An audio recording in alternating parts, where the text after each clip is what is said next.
Hello and welcome to another video on the Grimwood Watch Modern channel, and today I have another Pagani Design watch in front of us from AliExpress. The model in question being the PD1651, which is basically a Yachtmaster homage in a 40mm case with a few changes here or there. But when I saw it, I thought I just had to have it, and I only paid £67 for this, full stop.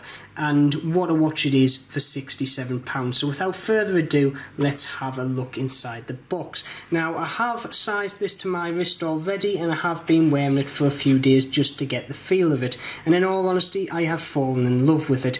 So with all that out of the way, let's have a closer look at this lovely piece. First things first, let's have a look at the specifications. So case diameter is 40mm, thickness is 13mm, lug to lug is 47mm, and lug width is 20mm. The movement we've got on the back of here is a good old NH35 movement, so we get the good old winding and hacking there, which is always nice to have, and it's also a solid workhorse.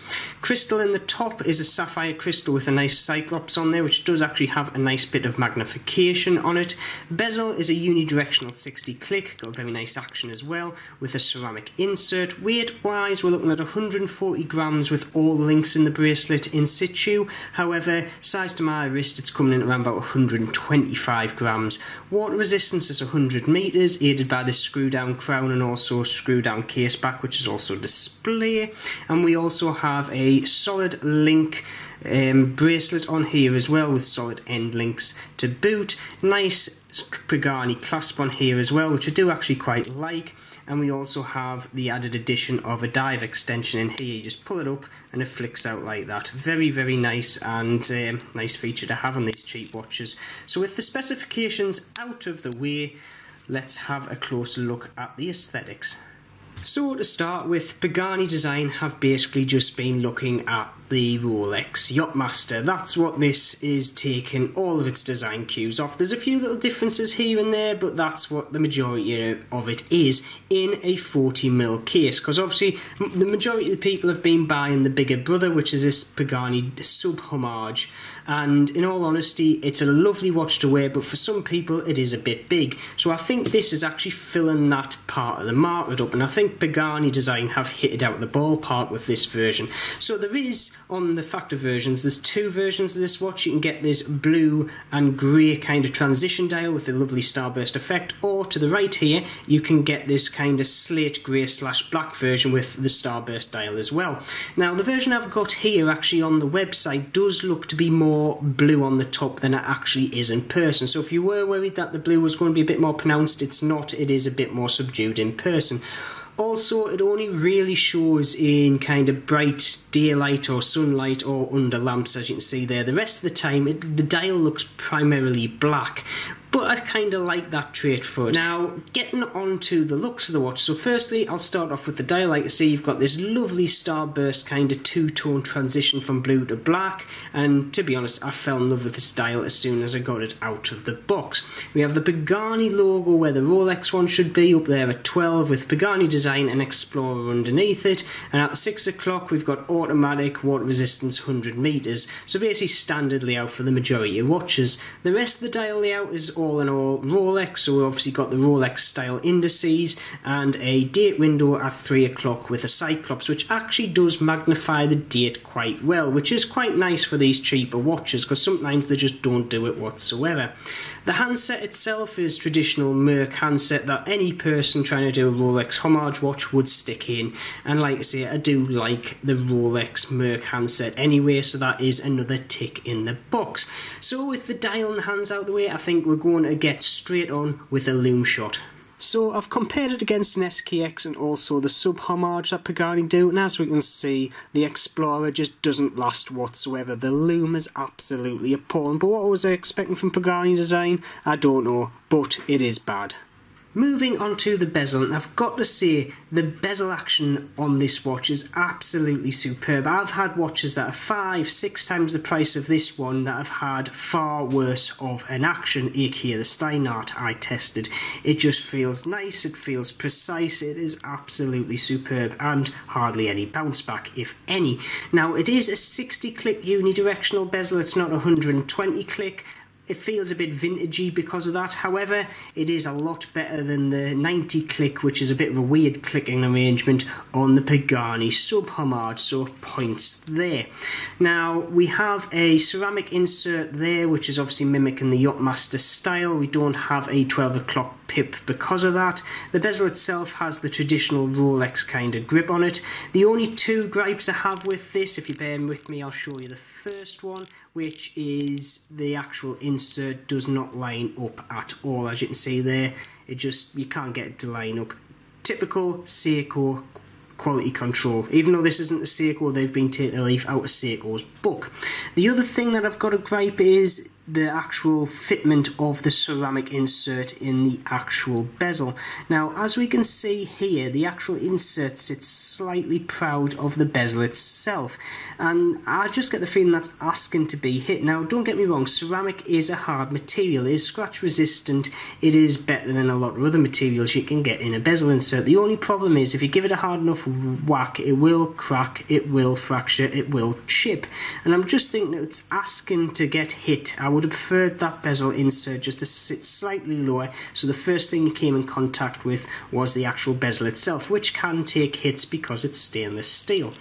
Moving on to the case, the actual polishing and brushing is alright. As we can see there, the brushing on the side of the case is good, and on the other side the case is just as good. Ignore the fingerprints, I'm not one to wear gloves when I'm showing off my watches. On the top surface we have a nice bit of brushing. It's not the best, but definitely up there for a 60 quid watch. And we have these nice chunky crown guards as well, yet again just mimicking the Rolex style cues. The crown itself is nice. We have a nice little logo at the end there, the Pagani logo. It's got a nice grip to it. The only problem is the screw action on it. It feels like I am grinding sand into it. It's absolutely horrid. The movement itself pops out whining and hacking, that's alright, but trying to get this to engage with the threads, and then once it is, it just doesn't feel right whatsoever. I'm going to hope they put some oil on it, see if I can loosen that up a bit, but that's one of the biggest gripes of this watch I've got at this moment in time. Moving on to the case back, as we can see we've got a screw down case back with a display window in it, showing off that lovely NH35 movement. Don't get me wrong, it isn't the most prettier movements, however it's one of the best workhorse movements you can get in a watch. It is cheap, it is cheerful. If you ever need to replace it, it's not a big job. Around the outside of the actual case back, as we can see, we've got some specifications there and some branding, basically good old standard stuff. Taking a look at the bracelet, we have solid links throughout, including the end links. We have brushed outer links and polished centre links. It's not my type of look, I would prefer it all brushed, however I can get away with it for this watch. It's just one of them things, it was the only option that I could get. The clasp itself is very nice, it's basically just typical Pagani design. You will get this on the majority of their watch bracelets.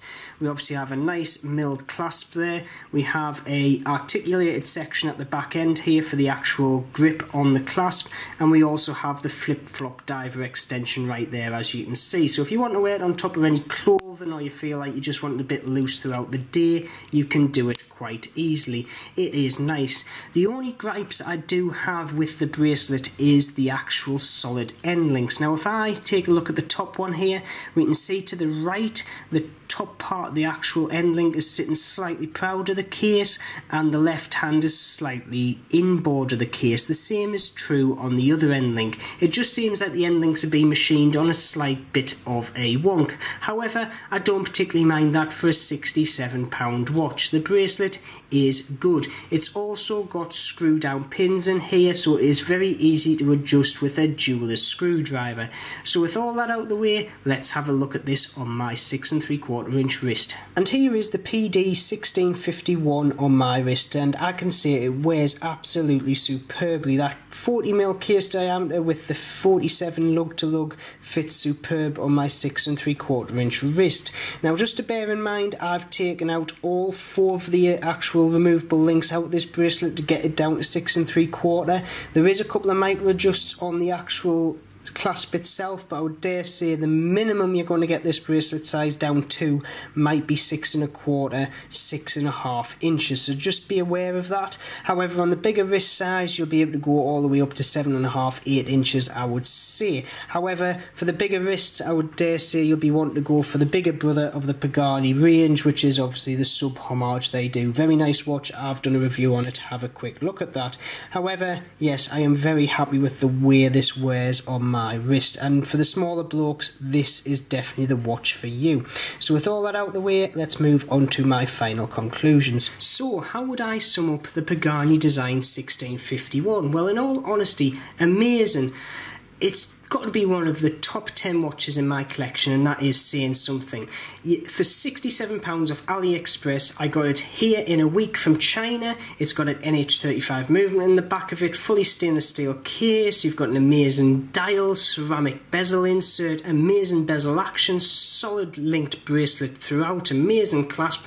What else do you want out of a watch? You could pay easily £400 for a watch and not get the same specs / quality as you get in this Pagani design, and that's honest. I've held watches that are 400 quid that don't feel like this one. So with all that out of the way, what do you think of the Pagani Design 1651? Do you love it? Would you wear one? Or is it just not your cup of tea, or you prefer the bigger end of the watch market size wise? Please put your comments below. If you have liked this video, please subscribe, click that bell button so you get notifications of future videos, and as always, keep safe and I will see you soon.